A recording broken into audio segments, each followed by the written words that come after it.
자, 모래로 바로 들어가기 전에 옛날 얘기 잠깐 하고 가겠습니다. 우리가 세계 제2차 세계대전에 대해서는 많이 알고 있는데요. 1차 세계대전은 사람들이 잘 모릅니다. 전쟁이 벌어졌는데 영국하고 지금 독일하고 싸우는데 영국에서 유리가 없는 거예요. 유리가 없다는 말은 렌즈를 막 만든다는 거예요. 원래 산업혁명이 시작되고 나서 영국에서도 렌즈를 엄청 잘 만들었거든요. 근데 그 렌즈에 관한 산업들이 독일한테 다 넘어갔어요. 그래서 전쟁을 하려면 우리가 조준경이라는 것도 있어야 되고 망원경이라는 것도 있어야 되는데 이거를 독일에서 다 만들고 있었던 거예요. 독일한테 야 우리한테 망원경 좀 팔아라 라고 했더니 독일이 오케이를 했어요. 둘이 전쟁 중이고 서로 싸우고 있는데 영국이 야 우리 망원경 없으니까 너 망원경 좀 줄래? 독일이 예스를 했어요. 이상하지 않아요? 근데 독일은 왜 그랬을까요? 왜냐하면 자 독일을 이렇게 딱 보시면 지금 러시아랑 이쪽하고 다 육지에 의해서 쌓여져 있어요. 그러니까 영국이 그 당시 엄청나게 큰 전함들이 있었는데 여기를 딱 막아버리면 독일은 외국의 물품을 수입할 수가 없는 거예요. 그래갖고 독일은 전쟁을 하려고 그러니까 고무가 없는 거예요. 타이어를 하려면 또 고무가 필요하죠. 여러 가지 뭐 벨트도 만들어야 되고 그런 것들이 많은데 그래서 글래스 포 러버 그러니까 고무를 받기 위해서 유리를 내준 거예요. 우리 생각으로는 서로 안 주고 안 싸우면 되는 거를 싸우겠다고 서로 약점인 거를 도와주게 됐다라는 거죠. 그래서 이게 실제로 1915년에 예를 들면 보병 장교를 위해서 8,000에서 10,000개 쌍안경을 달라. 이게 이제 그 공문으로 남아 있는 기록이에요. 그래서 이 스위스에서 영국하고 독일하고 만나서 유리를 가지고 싸웁니다. 유리 좀 주세요. 그러면 우리가 고무 줄게요. 그러니까 이렇게 자원이라고 하는 것은 전쟁에서 아주 중요한 역할을 하고요. 산업혁명이 일어나서 영국이 유리, 렌즈 이런 것들을 엄청 잘 만들었는데 왜 독일에 갔을까요? 자, 이걸 보시면 좀 이상하지 않아요? 이 건물 모양이? 이상한 점. 우리 어린 친구만 이 건물에서 뭐가 이상해요? 그렇죠. 창문 안에 벽이 있어요. 아주 중요하네. 1300년도에 프랑스에서 세금을 받겠다고 창문세라는 걸 만드니까 사람들이 창문을 막아버렸어요. 윈도우 텍스 또는 윈도우 듀티라고 하는 것이 옛날 왕들이 세금을 걷어야 되는데 가난한 사람한테 거둘 수 있는 게 한정적이잖아요. 그러니까 잘 사는 사람한테 걷어야 된다는 거예요. 그러면 잘 사는 것을 어떻게 증명할 거냐의 문제가 있는 거예요. 그래서 집이 크려면 창문이 많아야 돼요. 왜냐하면 햇볕을 받아야 건강하게 살 수 있으니까. 그래서 창문을 보고 세금을 매깁니다. 물론 아주 큰 돈을 매기진 않아요. 그럼에도 불구하고 사람들은 그 세금을 내기 싫어서 창문을 다 막아버린 거예요. 이게 창문세의 얘기입니다. 이 창문세는 현대 사회까지 1920년대까지 창문세를 가지고 있는 나라가 있었어요. 자, 이렇게 규제를 하면 사람들이 꼼수를 쓰게 됩니다. 다시 말하면 유리에 대해서 세금을 많이 내다 보니까 유리 산업이 발전을 할 수 없는 거예요. 이렇게 설명하는 사람도 있어요. 영국에서 이런 규제들이 들어오면서 유리 산업이 발전을 못했다라고 하는 부분이 있는데 좋은 유리를 만들려면 우리가 생각하기에 유리는 모래에서 만들어지지만 모래를 다 유리로 만들 수 있는 건 아니에요. 모래는 불순물들이 엄청 많아요. 모래는 기본적으로 이산화규소, SiO2라고 이제 다음에 다시 설명을 할 텐데 SiO2라고 되어 있는데 거기에 불순물들이 많으면 불순물에 따라서 색깔이 바뀌거든요. 그리고 투명해지기도 하고. 그런데 이 프랑스 파리 옆에 가면 뽕네블루라고 하는 여기 보시면 벌써 모래가 좀 색깔이 하얗지 않아요? 그죠?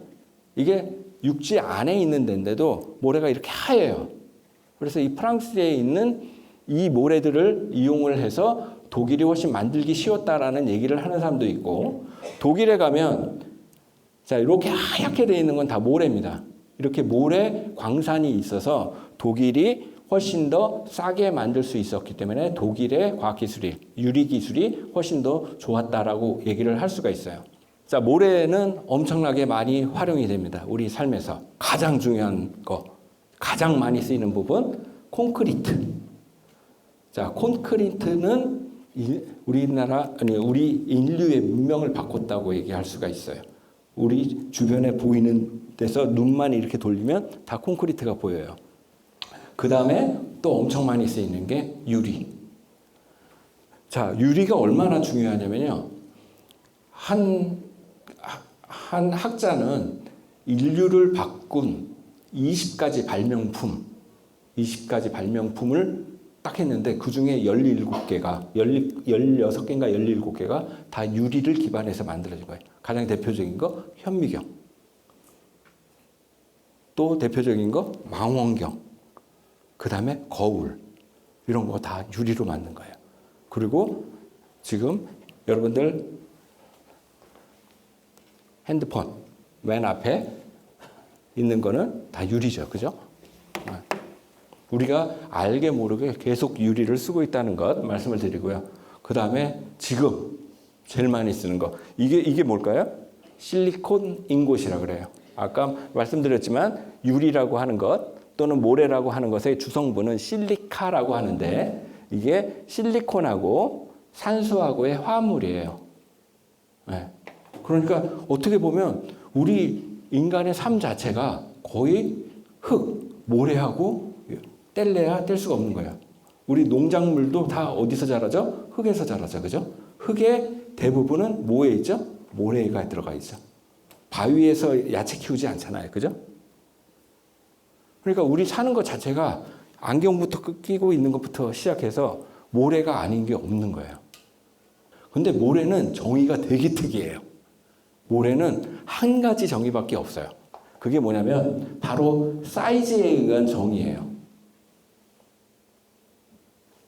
0.065mm에서 2mm 사이즈의 직경을 가진 그런 거를 뭐든지 모래라고 해요.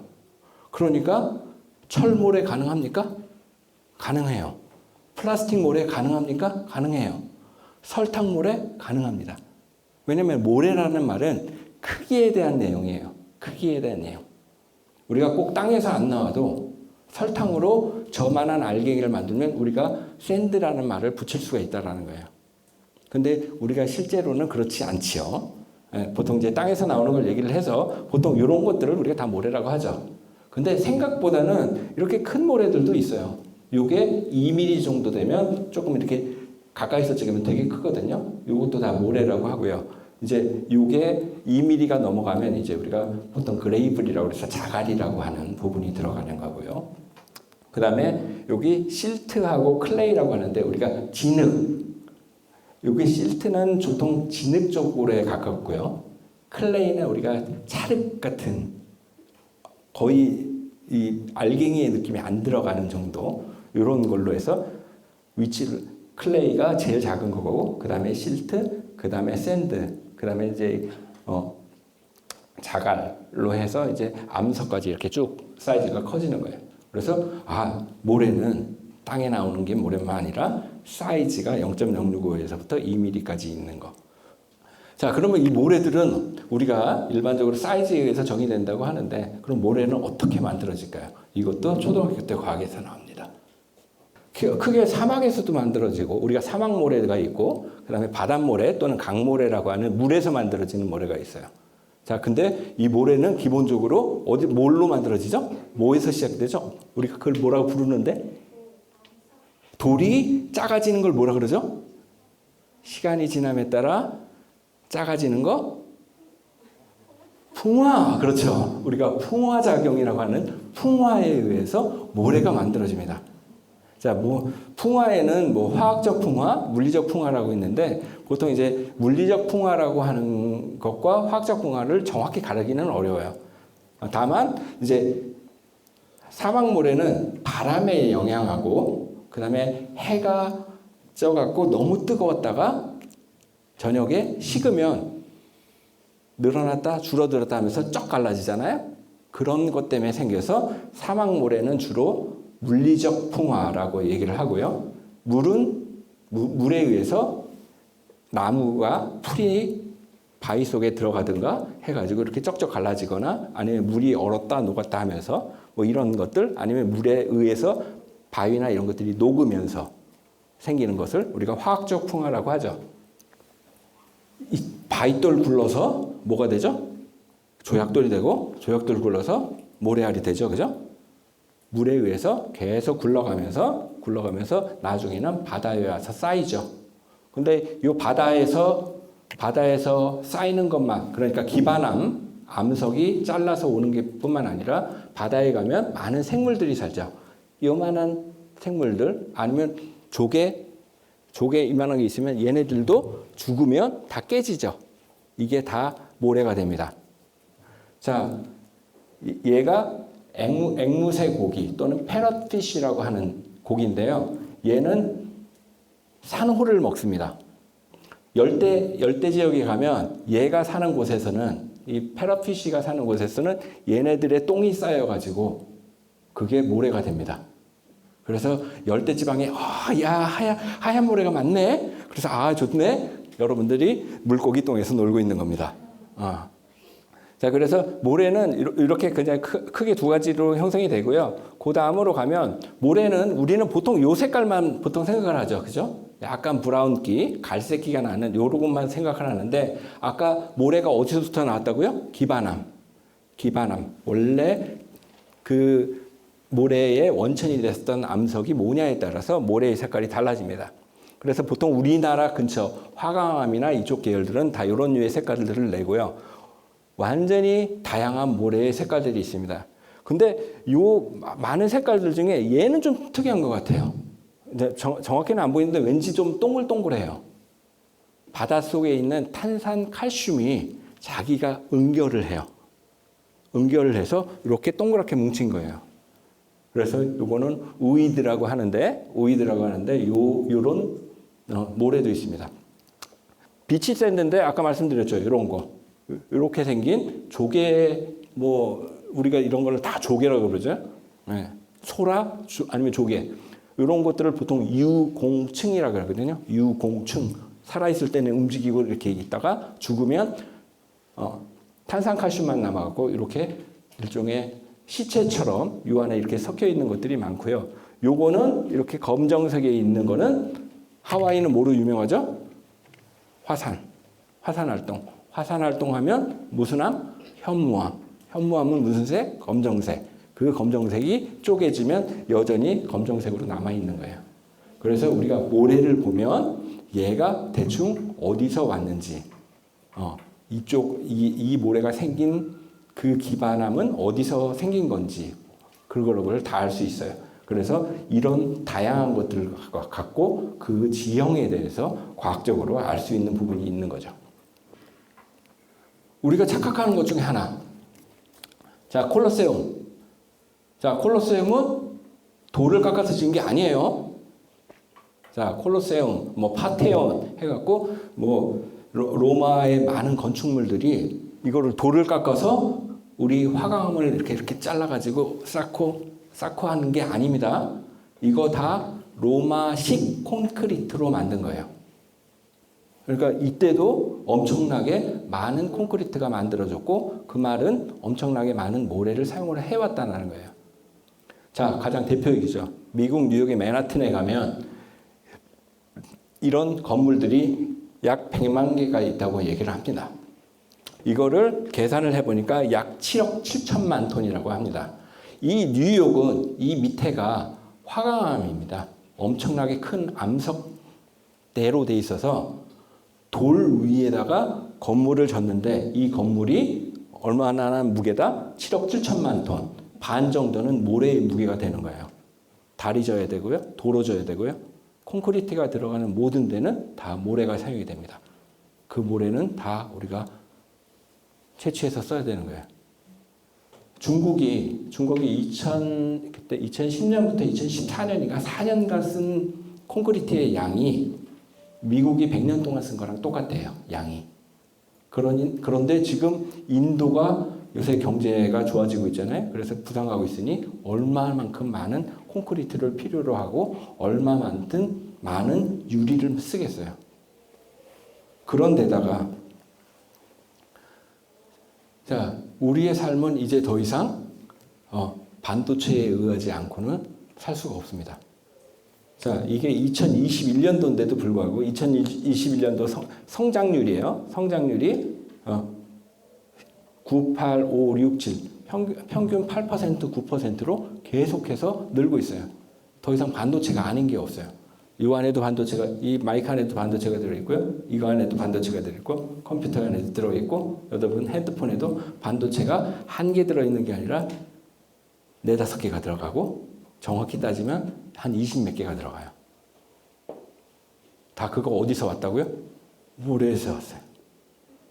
모래에서 왔어요. 근데 여기에다가 또 염장을 지릅니다. 더 힘을 들이게 합니다. 여러분들 쉐일가스라고 들어보셨죠? 쉐일가스. 쉐일이라고 하는 건 이암이라 그래서 아까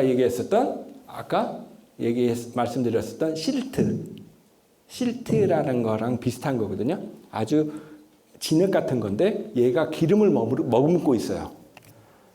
기름을 머금고 있어서 요 기름 머금은 거를 깨뜨려가지고 물에서 기름하고 물하고 섞으면 기름이 분리가 되죠. 그죠? 물을 섞어가지고 그 기름을 빼내는 거를 쉐일가스라고 그래요. 요 가스라고 하는 거는 기체라는 뜻이 아니에요. 기름이란 뜻이에요. 여기서는. 그래서 이렇게 보시면 엄청난 압력으로 이 쉐일이라고 하는 이암, 퇴적암을 깨요. 깨면 여기 보면 이 피셔라는 게 이 크랙이라는 뜻이거든요. 균열이 가면 거기에 있는 기름이 흘러서 나옵니다. 그러니까 우리가 사는 게 이제 모래가 좀 부족해지니까 좀 모래를 안 써야 되지 않겠냐 그러는데 점점 더 많이 쓸 일만 생기는 거예요. 자, 그래서 이 예측 자료를 보면 자, 이게 2020년이고 이쪽에서부터 이제 예측 자료인데 자, 그동안 1900년도 그러니까 우리가 산업혁명에 의해 계속 사용량이 증가를 하는데 앞으로는 더 많이 사용을 할 게 뻔합니다. 왜? 인도, 중국 이런 애들이 계속 경제 개발을 하면서 땅 깔아야 되고요. 건물 지어야 되고요. 유리 달아야 되고요. 반도체 써야 돼요. 그런데 이제 자연이 더 이상 감당할 수가 없게 됐어요. 자, 필요한 게 많은데 그거를 다 공급해 주지 못하면 어떻게 되죠?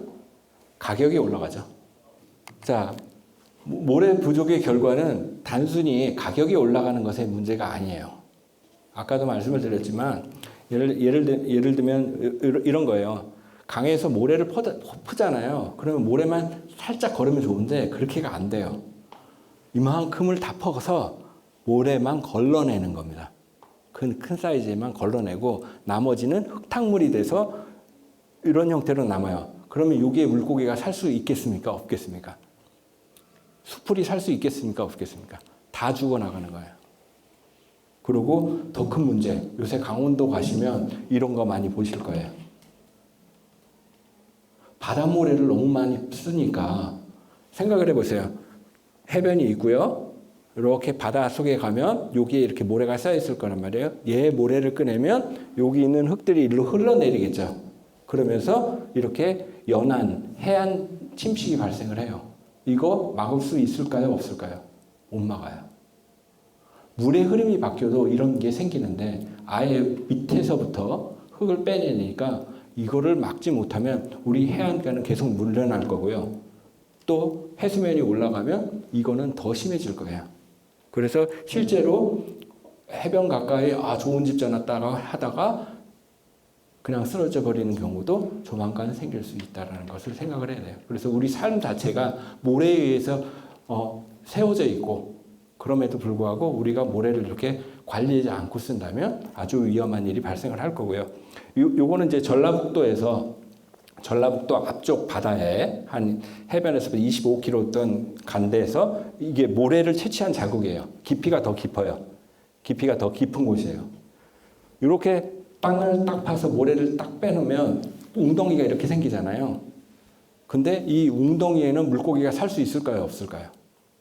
없어요. 왜냐면 공기가 들어가서 산소가 들어가야 되는데 산소가 들어가려면 이 조류가 흘러야 되거든요. 근데 여기는 고인물이 되는 거예요. 그러면 여기에는 생물체가 살 수가 없어요. 그러면 여기서 어부하고 물고기 잡던 사람들은 여기 다 망가지는 거예요. 어장이 죽어버리는 거예요. 그래서 우리 먹거리의 문제, 우리 주거의 문제, 이런 것들에 다 영향을 받는다는 거죠. 그래서 우리가 모래가 지금 점점 사라지고 있는데 우리가 어떻게 해야 될지 고민을 해야 된다는 거죠. 기후위기라고 하는 것, 우리가 이제 뭐 자연에 대한 얘기, 지금 모래에 대한 얘기도 하지만 가장 중요한 거는 생각을 좀 해봐야 된다는 거죠. 생각을 좀 해봐야 된다는 거. 자, 마무리하겠습니다. 자, 영어로 써놨네요. 건방지네요. 예. 자, 삶에서 아무것도 공짜가 없습니다. 왜냐면 결국에는 그 대가를 지불해야 됩니다라고 써놨네요. 그러니까 세상에는 공짜가 없습니다. 세상에는 공짜가 없고요. 그냥 주어지는 거 별로 없습니다. 그러니까 여러분들이 우리가 그 지구를 바라볼 때 우리 기후위기 요새 뭐 탄소 중립, 뭐 녹색 성장 뭐 이런 여러 가지 것들을 얘기를 하는데 우리가 한 번은 더 생각을 해보고 한 번은 더 나의 행동을 바꿔야 될 때가 아닌가 그렇게 생각을 하면서 말씀을 마무리하겠습니다. 감사합니다.